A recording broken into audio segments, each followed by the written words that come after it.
रामचरिताची मोहिनी नित्य वसे माझ्या मनी, जुळणी केली म्हणून संकलनाची. नमस्कार, मी सौ मैत्रेयी भट. आपलं सर्वांचं काव्यरसरंजनमध्ये खूप खूप स्वागत. श्री रामरक्षा स्तोत्र एक अभ्यास या अंतर्गत श्री रामरक्षा स्तोत्र समजून घेऊन म्हणण्यासाठीच्या अभ्यासाचा आज पुढील भाग सुरू करूया. भाग 7. माणसाची देहबुद्धी फार प्रभावी असते. मी, माझं हे काही त्याचं लवकर सुटत नाही. हे मी करतो, ते माझ्याशिवाय होणार नाही. अशा प्रकारे माणसाची देहबुद्धी ही फार प्रबळ असते. ज्या देहाबद्दल माणसाला प्रचंड अहंकार वाटतो, अभिमान वाटतो, तो देह म्हणजे मी नाही. मग मी म्हणजे कोण याचा शोध घेण्यासाठी देहबुद्धी श्रीरामचरणी ठेवायची, म्हणजे आतल्या आत्मारामाची ओळख पटते. मग आत्मबोध होणं हे सोपं जाईल, कारण त्यासाठीच हे सगळं काही चाललेलं आहे. हा जो प्रवास आहे तो कसा सुरू व्हावा, त्यासाठी स्वतःला शून्यावर आणून ठेवलं पाहिजे आणि मग श्रीरामांचं स्मरण करायचं. पूर्ण देहभाव श्रीरामांच्या चरणी ठेवायचा. कसा?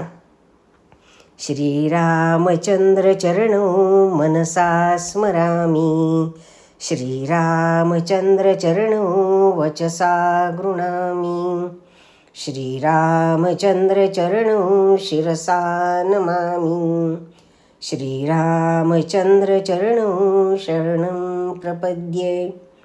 म्हणजे हा जो शरणभाव आहे तो इतका मनापासून पाहिजे की मनामध्ये कायम तोच विचार, वाचेमधून मुखातून सुद्धा तेच बाहेर आलं पाहिजे. आणि अगदी आपण ज्याला म्हणतो की शिर मस्तक ठेवून नमस्कार सुद्धा श्रीरामचंद्रांच्या चरणावरच, हे सगळं जर आपण असं वाहिलं त्यांच्या चरणावर, तर म्हणजे मग खरंच आपली पुढची जी वाटचाल आहे ती सुकर होईल. त्यासाठी हे नीट समजून घ्यायला पाहिजे. बुधकौशिक ऋषींनी अगदी सुरुवातीला हनुमंतांचा कीलक म्हणून गौरव केलेला आहे. तर त्या दृष्टीने त्यांना रामरक्षेचा आधारस्तंभ असंही म्हणता येईल आपल्याला. पण त्याच्याही पुढे जाऊन श्री रामरूपी खजिन्याची किल्ली असं का बरं म्हटलंय, हे या श्लोकावरून जास्त स्पष्ट होतं. कारण हनुमंतांनी काया वाचा मनानी, यावरच्या ज्या श्लोकामध्ये आता आपण म्हटलं त्याप्रमाणे पूर्णपणे श्रीरामांच्या चरणावर स्वतःला वाहून घेतलेलं होतं. ते स्वतःला श्रीरामांचा दास म्हणून घेत बसण्यात, उठण्यात, वागण्यात कायम एक प्रकारचा असा लीन भाव, शरणागती ही जी आहे ना, शरणागती ही फार महत्त्वाची आणि ही एकदम नाही मनामध्ये रुजत. तर त्यासाठी लहान मुलांवरती म्हणजे बालवयामध्ये याचे संस्कार व्हायला पाहिजेत की ज्येष्ठ मंडळी, गुरुजन यांच्याबद्दल आदरभाव बालवयामध्येच जर संस्कार झाले तर निर्माण होतो. नाहीतर की संवाद राहतो बाजूलाच आणि मग वितंडवाद घालायची वृत्ती बळावण्याची शक्यता असते. मुलांच्या मनामध्ये शंका असतातच, म्हणजे त्या येणारच, म्हणजे त्यांचं निरसनही झालं पाहिजे. याच्यामध्ये दुमत असण्याचं कारण नाही. पण मोठ्यांचं मात्र ऐकलं पाहिजे मुलांनी. हा संस्कार झाला पाहिजे आणि तो बालवयामध्येच होतो. म्हणजे जेव्हा आपण लहान मुलं, विद्यार्थी यांनी मोठ्यांचं, गुरुजनांचं तत्परतेने ऐकावं अशी अपेक्षा करतो, तर ही नाण्याची एक बाजू.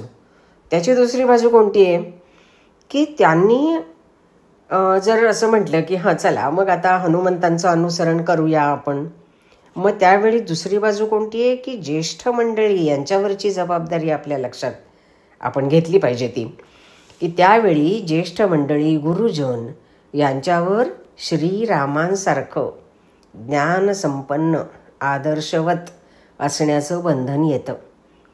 ज्यांचं ऐकायचं, ज्यांचं अनुसरण करायचं, ज्यांच्याबाबत मनामध्ये कुठलीही शंका असायला नको, तर त्यांचं सगळं वागणं त्याला शोभेसच पाहिजे. किंवा आपल्या मनातल्या प्रश्नांना इथं योग्य उत्तर मिळतंय ही खात्री त्या मुलांना मिळायला पाहिजे. मग हा जो विश्वास आहे हा सकारात्मकता वाढवणारा आहे. आणि केव्हाही नकारात्मकतेपेक्षा जीवनामध्ये सकारात्मकता ही आपल्याला नेहमी पुढं नेत असते.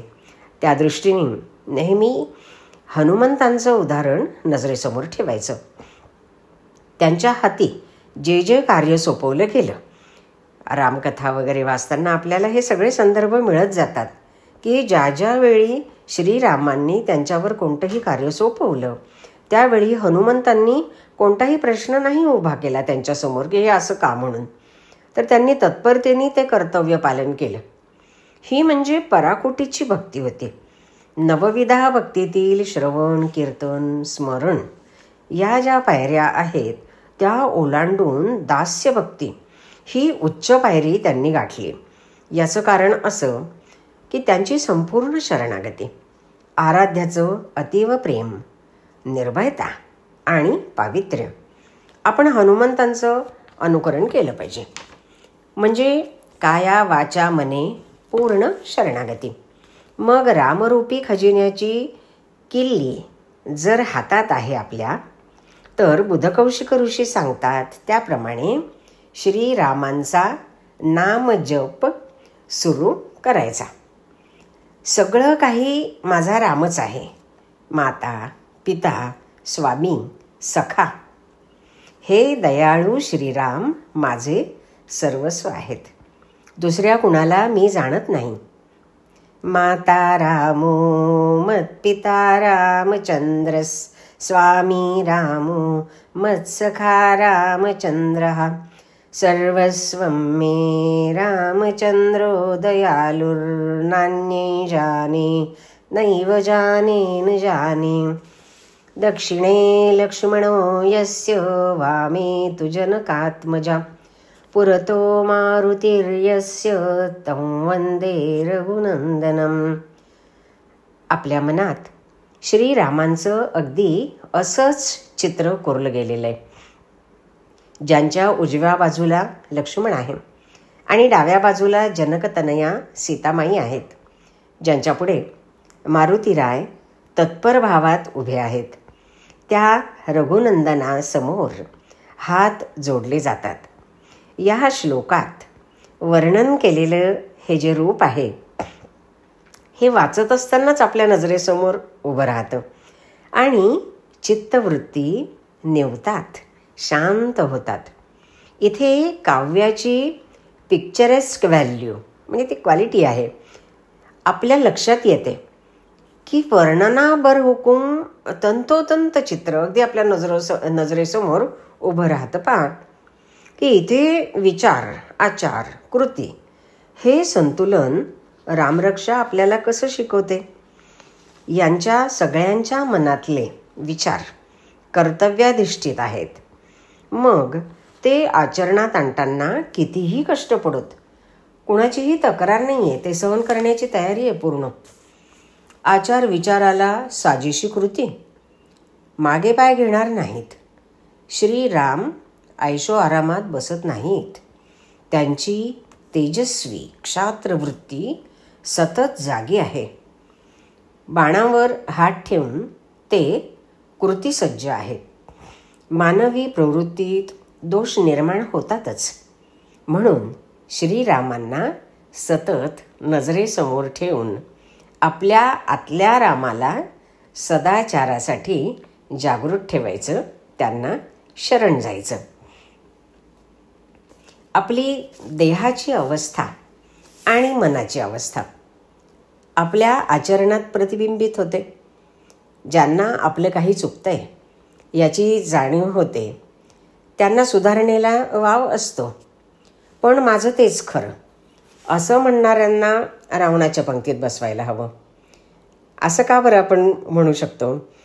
तर आपल्याला माहिती आहे की रावणाने स्वतःच्या चुका कधीही मान्य केल्या नाहीत.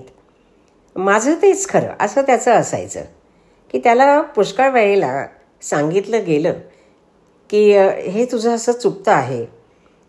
त्याला सुधारणेला वाव होता, पण त्यांनी कधीही कुणाचंही ऐकलं नाही. म्हणजे मग या आणि अशा राक्षस कुलांचा म्हणजेच आपल्या मनातल्या राक्षस कुलांचा संहार करता आला पाहिजे. म्हणजे रामतत्व हे जितकं निश्चितपणे सत्य आहे तितकंच राक्षस कुलांचं सुद्धा अस्तित्व आहे हे आपल्याला मान्य करायलाच पाहिजे. पण त्यावर आपल्याला मात करता आली पाहिजे, ते ओळखता आलं पाहिजे.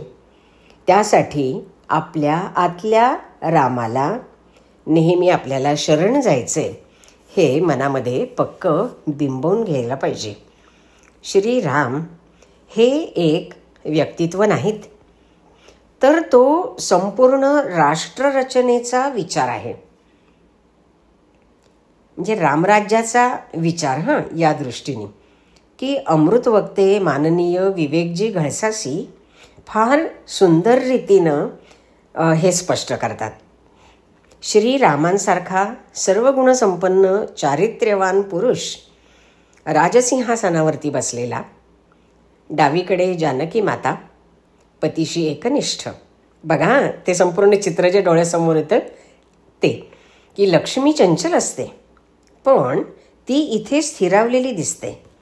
राजसत्ता चारित्र्यवान असते तेव्हाच राज्यात लक्ष्मी म्हणजे संपन्नता स्थिर राहते. अशा ठिकाणी सर्व समाज लक्ष्मणाच्या भूमिकेत असतो. म्हणजे कसा? तो बंधुत्वाच्या नात्याने सत्तेचं रक्षण करण्यासाठी सिद्ध झालेला असतो. शक्तिमान आणि बुद्धिमंत असं दास्यत्व सेवेसाठी तयार असतं, तत्पर असतं. तेव्हा ज्या राज्याची कल्पना आपलं मन करतं ते असं रामराज्य असतं. लोकाभिरामं रणरंगधीरं राजीवनेत्रं रघुवंशनाथं कारुण्यरूपं करुणाकरन्तं श्रीरामचंद्रं शरणं प्रपद्ये. असे लोकांना आनंद देणारे, रणांगणात धैर्य दाखवणारे, दयाघन, करुणासागर श्रीरामचंद्र, त्यांना मी शरण आलो आहे. मनोजवं मारुततुल्यवेगै जितेन्द्रियं बुद्धिमतां वरिष्ठं वातात्मजं वानरयूथमुख्यं श्रीरामदूतं शरणं प्रपद्ये. आता या श्लोकात मारुतीरायाची स्तुती केलेली आहे.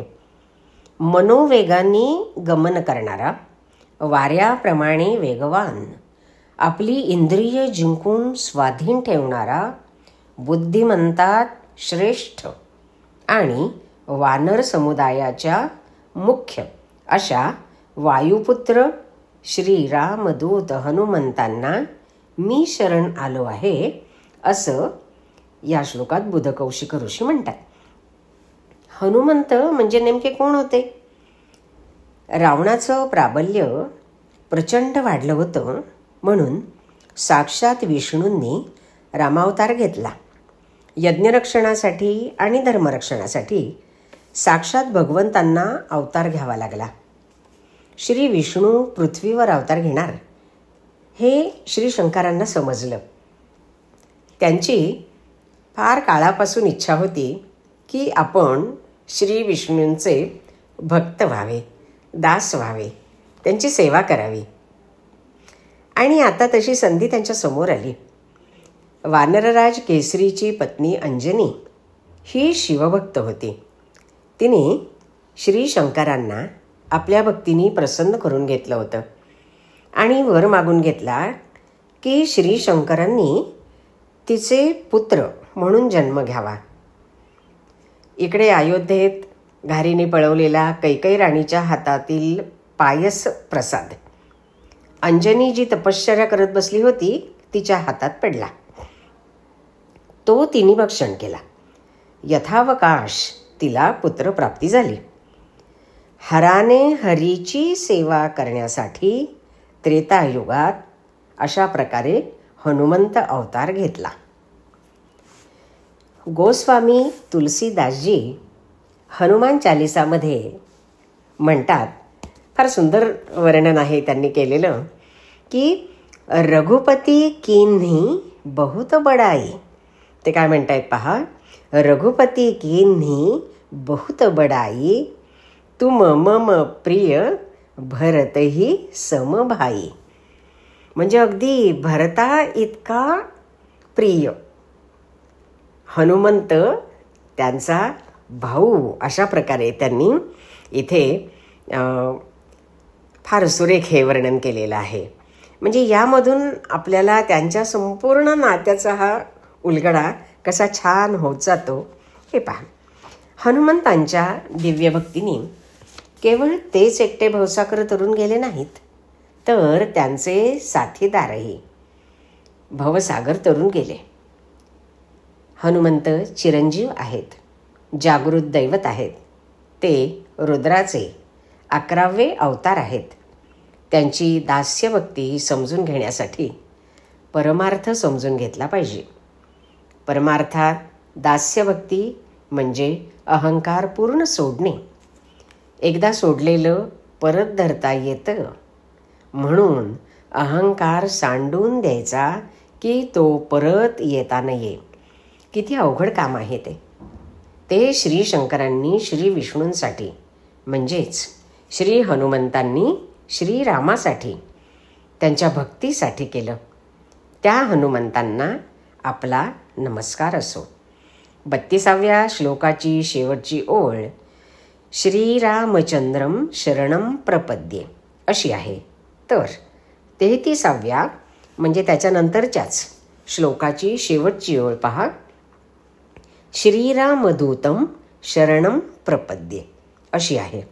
म्हणजे बुधकौशिक ऋषींनी श्रीरामचंद्रांना जितक्या भक्तिभावानं शरणागतीनं नमस्कार केलेला आहे, श्री रामदूत हनुमंतांनाही तितक्याच भक्तिभावाने ते शरण जाताना दिसतात. केवढी थोरवी आहे ही हनुमंतांची. भगवंतांना इतकंच महत्त्व इथे भक्ताला दिलेलं आहे. नारद सूत्रात भक्ताचार्य म्हणून हनुमंतांना गौरवलं गेलेलं आहे. श्रीराम आणि सीतामाई यांच्याबरोबर श्री हनुमंतांनाही साष्टांग दंडवत घालून आज विराम घेऊ. उद्या पुन्हा पुढील भागात भेटण्यासाठी धन्यवाद. श्री सीतारामचंद्रार्पणमस्तु.